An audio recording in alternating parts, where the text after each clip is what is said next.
welcome to the Deep Dive. Today we're looking at something most businesses see as, well, just a task, right? Online reviews. Yeah, like homework nobody wants to do. Exactly.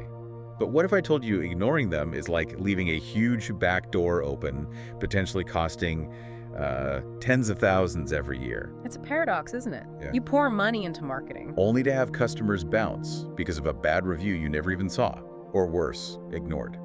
So we dug into this. We looked at the playbooks, the tech guides, the strategies from companies that are, frankly, crushing it with their online reputation. Our goal today, Ooh. cut through that noise. We want to show you the actual financial hit of inaction on your Google profile. And then break down the systems, often automated, that these top performers use to basically own their local search results and build trust.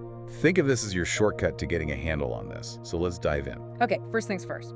We have to grasp the sheer financial weight here. This isn't just about feeling good. It's about real money leaking out. Yeah, because for most people now, reviews are the first place they look, right? It's the first impression. It absolutely is. And often the last check before they decide to buy or, well, not buy. And the numbers are pretty stark. Our sources say something like, 94% of people have been turned off a business by a negative review. 94%. It's an immediate deal breaker for almost everyone. Wow. And it doesn't take much, does it? No.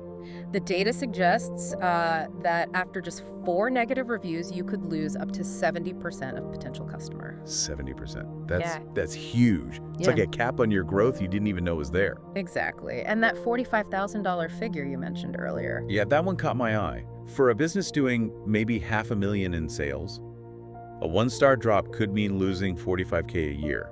Is that typical? It holds pretty true, especially for local services, plumbers, dentists, restaurants, places where you have choices nearby. Makes sense. Think about it. If you're not hitting at least a 4.0 star rating, you're basically telling, over 65% of the market you might not be reliable? You fail the basic sniff test. Precisely. And here's something else, something really interesting that often gets missed. Okay. Even if the reviews are good, just ignoring them hurts you. Businesses that never respond, good or bad reviews, they actually earn about 9% less revenue than average. Really? Just for not saying thanks? Yeah. It sounds small, but it's about perception. The customer took time out of their day. If you don't acknowledge it, it feels like you don't care. Right. Even a positive comment, if ignored, feels a bit dismissive. Creates distrust. Exactly. Directly impacts the bottom line. Okay, so if ignoring this stuff is so damaging, how do the smart businesses build that defense? The research seems to point straight at the Google business profile, your GBP. Oh, absolutely. Your GBP is gold. It's probably the most valuable digital spot for any local business. Because almost everyone checks reviews there first. Pretty much. 95% of buying decisions involve checking online reviews. And those glowing 5-star ratings, they do more than just make you look good. They help with search ranking too, right? Yeah, massively. Google loves seeing those high ratings. It pushes you up in the local search results, builds trust before anyone even contacts you. It's like SEO rocket fuel. So the guides we looked at had 8 core tactics for really mastering this GBP. Let's maybe group them. First seems to be about just getting the basics right. Yeah, that's like strategies 1 and 7. Number 1, keep your GBP updated, religiously. Name, address, phone number, website, the obvious stuff. Obvious but critical. Plus, using good keywords in your description, making sure GBP chat is turned on for easy contact. Okay, and number 7. That connects to it. Use your good reviews in your GBP posts. Post little summaries or snippets regularly. It shows Google you're active and relevant. Helps SEO. Got it. So nail the profile basics, then leverage the good feedback. What's the next cluster? Seems to be about actually getting the reviews. Right, that covers tactics 2, 3, and 4. Tactic 2 is simply making the ask routine. So building it into the process. After you finish a job or a sale. Exactly. Make it standard operating procedure. It fuels that word of mouth. Tactic 3 is making it dead simple for them. Like sending a direct link. Yeah, email, text message, whatever works. Share that review link. But here's the catch, the real insight. What's that? Most people forget. You usually need to ask more than once. Life gets in the way. The gentle nudge. Okay. And tactic 4 you mentioned. That's the real game changer, and it leads us towards automation. It's about setting up a system to catch negative feedback before it hits Google. Okay, we'll definitely need to unpack that one more. What's the last group of tactics? Engagement and leverage. Tactics 5 and 6.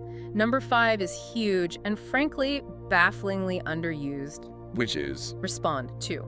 all reviews, good and bad. All of them, really? Seriously, less than half of businesses actually do this consistently. It's a massive competitive edge. And responsive businesses, their customers often spend up to 50% more. Wow, okay. That's a big incentive. And number 6. Show off your wins. Take screenshots of great reviews, turn them into nice little images. And post them on Facebook, Instagram, everywhere. Exactly. It builds social proof, validates your brand, and can even give you a little boost in social signals for ranking. Okay, that makes sense. Yeah. Which brings us to the final tactic, number 8. Which is basically essential if you plan to do tactics 1 through 7 properly. Use an online review management platform. Because trying to do all this manually. You'll burn out fast, responding to every review, asking multiple times, posting summaries. You need automation to make it feasible. Right. Let's talk about that shift, that evolution you mentioned. Yeah. The old way was just wait for disaster, then react. Pretty much. Customer gets upset, they go online, vent publicly on Google or Yelp. Damage done. Then the business scrambles, maybe tries to apologize publicly, looks defensive. Exactly. It's reactive firefighting. The successful approach now is totally different. It's proactive. How so? The customer still has a bad experience, maybe it happens. But instead of going straight to Google, they're guided to a private channel first, a feedback filter. Ah, so you intercept it. Precisely. They share their issue and contact info privately. Management gets an instant alert, text, email, whatever. And they can jump on it, fix the problem directly with the customer. Yes. So the outcome isn't a public 1-star review trashing your reputation. It's a potentially saved customer, and your reputation stays protected. That sounds clever. What's the tech behind that? It's often called something like intelligent feedback routing or sentiment routing. Basically, the system puts in an intermediate step. It asks, hey, how did we do today? Simple question. Simple question. If they indicate it was good, fantastic. Route them straight to your Google Business profile to leave that lovely public review. And if it wasn't good? If they indicate dissatisfaction, boom. Redirect them immediately to a private feedback form, captures the complaint, gets their contact details, alerts the manager. Problem contained. And you mentioned making this frictionless. Yeah. Using physical tools. Yeah, this is smart. Things like NFC cards, near-field communication, or just simple QR codes. You see them sometimes maybe on a table at a restaurant or handed out by a technician. Like a little card that says, scan here to tell us how we did. Exactly. Customer just taps their phone or scans the code, and it instantly pops up that how was your experience? Question. Takes all the effort out of it. Reduces friction dramatically. Yeah. Higher response rate means more good reviews captured and more bad experiences intercepted privately. It strengthens the whole shield. Okay, so once you've captured that feedback, good or bad, that's where automation really kicks in. What we call the automated reputation command center. Right, handling the repetitive stuff, like responding. Exactly. AI can now handle responding to reviews, but it's more sophisticated than just a generic thanks. How so? It's tied to SEO, you mentioned. Yes, very much so. When responding to a positive review, the best AI systems are programmed to do 3 specific things. Okay, what are they? 1, thank the customer, obviously. 2, mention the specific service or product they used, if possible. And 3, include the service location or area. Ah, for the keywords. Precisely. So, the example response was something like, thanks, Bob. Glad we could help with your carpet cleaning here in Midland, Texas. Okay, I see. Google reads carpet cleaning and Midland, Texas in the response and connects it to the business. Bingo. Boosts relevance, helps ranking.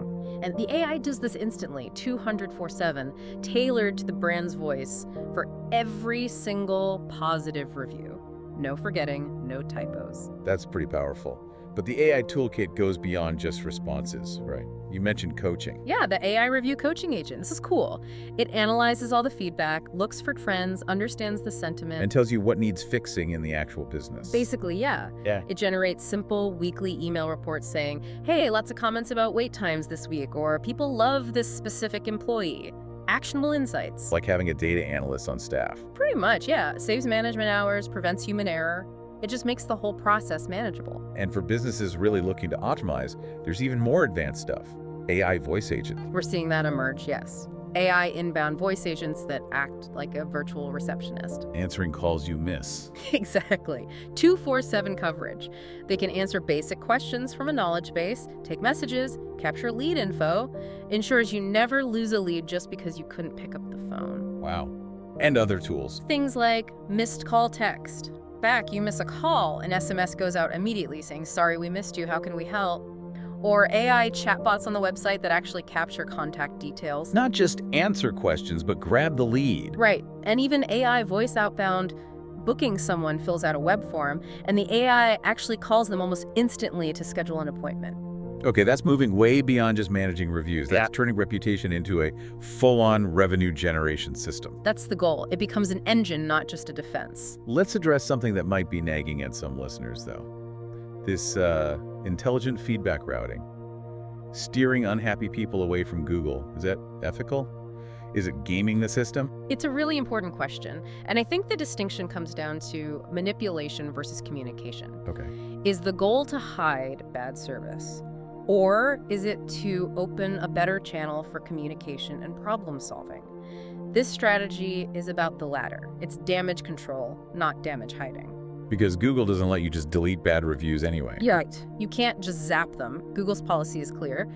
You respond, you address the issue, you make it right. Then, and only then, can you politely ask the customer if they might consider updating or removing the review. So this system just gives you a chance to have that conversation before the review goes public and the damage spreads. Exactly. It prioritizes resolution. Now, the really unethical stuff, that's paying for reviews. Right, offering $20 for a 5-star rating or something. Yeah. Don't do that. It's a direct violation of Google's terms. It's dishonest. And if Google catches you, and they often do. Listings suspended. Yeah. Or even removed. Absolutely. Big risk. The focus has to be on genuinely asking for honest feedback and then, actually providing service worth raving about. Because people can usually spot fake reviews anyway, can't they? Oh, totally. Consumers are smart. If your reviews look suspiciously perfect or generic, it actually breeds mistrust. Authenticity is everything. The tech should support genuine feedback, not create a facade. So, if we boil this whole deep dive down, reputation management isn't just that annoying task anymore. No, it's clearly a system, an intelligence-driven process. And it directly impacts your search ranking, yes, but also your actual revenue. That $45,000 leak we talked about, it's fixable. The takeaway for you listening is that your top competitors, they're likely not just getting lucky with reviews. No way. They've probably implemented systems, maybe automated ones, to protect their brand, intercept those negative comments, and consistently generate positive, keyword-rich reviews. They're playing a different game. And looking ahead, this becomes even more critical.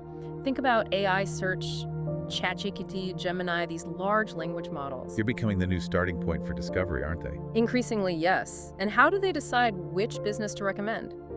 They lean heavily on a few core things. Let me guess. Review volume. Yep. How quickly you reply to reviews. Reply speed, okay? And the accuracy and completeness of your Google business profile, those 3 pillars. So everything we just discussed directly feeds into becoming the business that AI recommends first. You got it. This deep dive effectively gives you the blueprint to build that reputation, to become the #1 AI recommended choice in your area. That's a massive edge. So a final thought for you listening. Take a minute after this, seriously. Pull up your own Google business profile, then pull up your top competitors. Look at the stars, the response rate, the review volume. What's that visual gap? And then maybe think back. What did that last unanswered negative review truly cost you? Food for thought. Absolutely. Thanks for diving deep with us today. Our pleasure. We'll catch you on the next one.